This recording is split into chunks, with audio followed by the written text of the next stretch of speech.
So I want to know, really, like, how did you hone in? It's like, this is what I'm gonna do. Because when you got your first check, you don't mind us asking how much was your first check?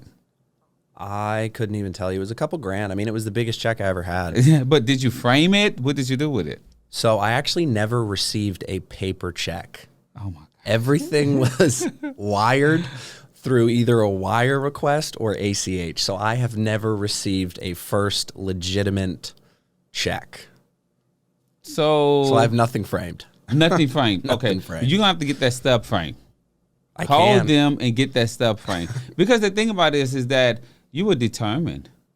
Yeah. And you was like, I'm not giving up. Even if you, when you wanted to, you still had that voice in the back of your head saying, keep going. Because no matter if your friends encourage you, and no matter if your partner was there to support you financially and support you emotionally and all the other support that it is to give, it still took you the will to still get up and go at it every day. Because it got to make sense to you. Absolutely. It has to make sense to you. And I tell people that all the time. And like today, I think I ain't make no money probably today. And I spent more than I made. But you got to realize that clients pay me on retainers and pay me in advance. So it's billable hours that my clients are working through. Not my clients, my team is working on. So the thing is, I guess I did make something. But days like this when you don't, I like the money flowing every day. I want it flowing every day.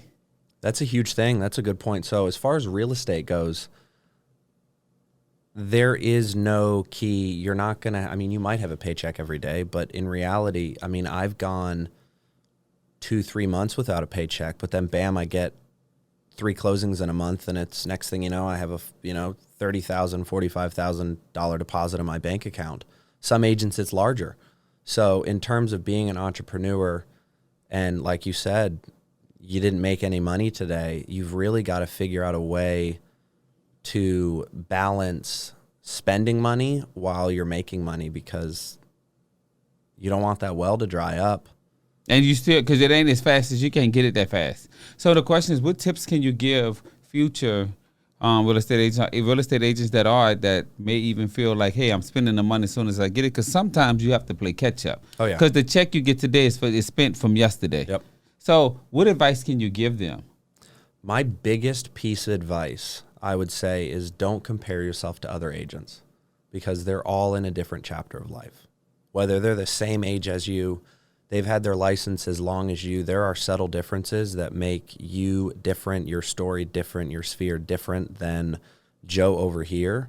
So if you compare yourself to that other agent, which I did that a ton, and to be honest, I still do, you're always going to lose and you're always going to get defeated, and it's always going to be a case of, well, I'm not doing enough.